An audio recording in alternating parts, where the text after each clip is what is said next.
Hey everybody. So of course I'm out today, as I've already told you about 100 times, I think. So I wanted to make just a little video to make sure you guys kind of know what to do for today with Darktree. So we started the story on Thursday. We talked about conflict, and we got about halfway through, and I kind of introduced your one-pager mini project. So in the Google Classroom, of course, we have everything. Here is the presentation that reviews the notes, and it has the first half of the story. The second half of the story, you'll have to go here to the actual print version to continue reading the story. So this is what the print version looks like. Okay, it's all just here for you.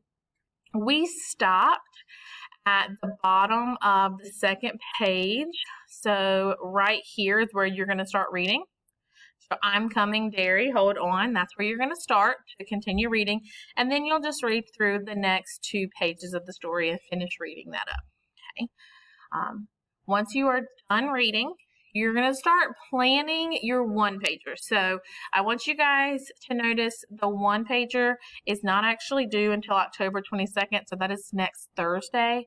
So you have almost a whole week to work on this. We are going to dedicate the entire day on Monday to working on it because I do want to give you a chance to work on it with me in the classroom, either helping you in person or remotely through the computer. So please do not feel like you have got to rush and get this all done. If the only thing you get done on Friday is to finish reading the story, that's good enough because you will need to at least have that done before we meet back on Monday. Okay, so you'll finish reading the story. And then here are the actual directions and some examples for the one-pager. These are also in that presentation. They're almost exactly the same. I think I added a few extra details just to make sure that you guys are all clear. But all students are going to complete this on paper, whether you are fully remote or you're a rotating student. You're going to do it on paper. So if you have plain white paper, that's probably going to be the easiest. If you don't, notebook paper is fine also. And then fully remote students are going to end up taking a picture and attaching theirs to this assignment. And then the rotating students will turn theirs in the paper version. They're going to turn that one in. And then my plan is to hopefully get them up around the room so we can look at them, and I'll print the ones that are sent through the Google Classroom so they can go up as well. Okay, so here is the assignment directions that goes into a little bit more detail. Again, this is basically the same thing that's in the presentation, but I did want to go back and just give you a little bit more detail. Well, one-pager is kind of just what it sounds like. It's one page where you show your understanding of a piece of text. And you show it not only just that you comprehend the text, but that you understand certain aspects of the text and skill-related things that we've been looking at. It's meant for it to be creative and imaginative, so try to think outside the box a little bit with the organization. It's not meant to be like some super organized, like top, middle, bottom type thing. It's really meant to be more creative and fluid, so you can kind of organize it however you'd like. So again, I don't want you guys to rush to try to get this done on Friday. If all you get done is reading the story, that's fine, because we are going to dedicate Monday to working on it together as well, and it's not due until Thursday. So please, please, please take your time. Okay, if you finish all of it on Friday and then you come into the classroom on Monday, then I'm not going to have much for you to do other than maybe give you some extra work. Okay, so take your time because we are going to spend the time on Monday. Okay, you can start planning on Friday. You start gathering the information that you need. So I suggest using the day as like a planning and just finding that evidence, jotting it down kind of on a drafting sheet. And then we can put it all together on Monday. Okay, so your one-pager must have title and author. So for Darktree, we don't actually have the author of the story, so it's just going to be the title. So I guess maybe I should probably take that out, huh? So I'll just take that out, the title. And so the title should stand out. So it shouldn't be like this tiny thing on the page, but it should be large enough that it stands out and it's easy to find. You need one quoted piece of text that represents an external conflict in the story. So that means you're taking one quote directly from the text. You're writing it word for word for what it says in the story, and it shows an external conflict. Okay.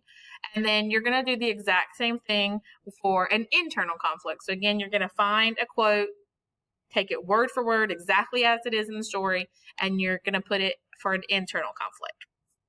Okay. Then you need one paragraph that analyzes an important character. Okay, so we have a couple of characters in this story, and so you're going to pick one to analyze that one character specifically. And I want you to remember that the author does use a lot of personification in this story.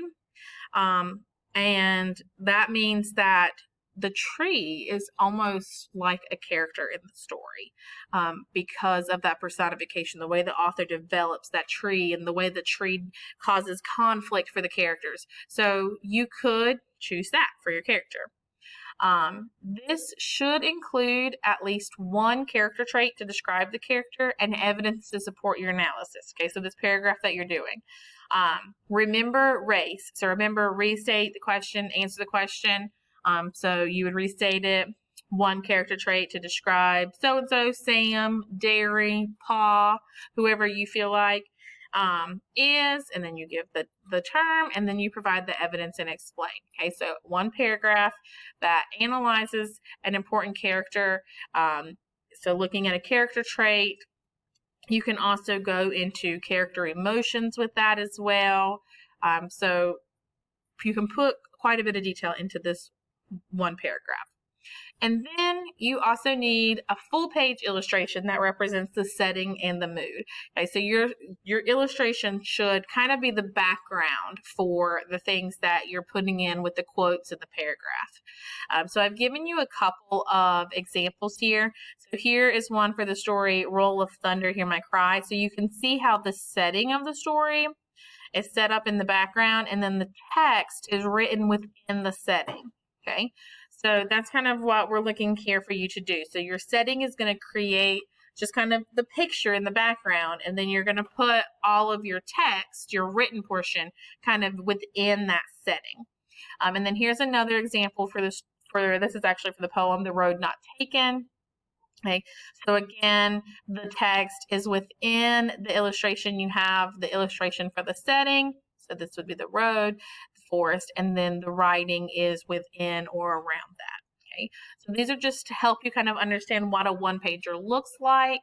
And then these ones do incorporate different types of things, but these are the 5 things that you need to make sure you are prepared to put into your one-pager on Monday. So again, Friday is like your planning day, making sure that you kind of have you finished reading the story and you've started getting your information together. Okay. If you have any questions, please email me. I won't have access to my email all the time, but I will try to get to those emails Monday morning. And then, of course, we're meeting together on Monday. So I will be available for all types of questions on Monday. We're going to be working together to get this done. Okay. So I hope you guys have a great weekend, and I can't wait to see you guys on Monday. Bye.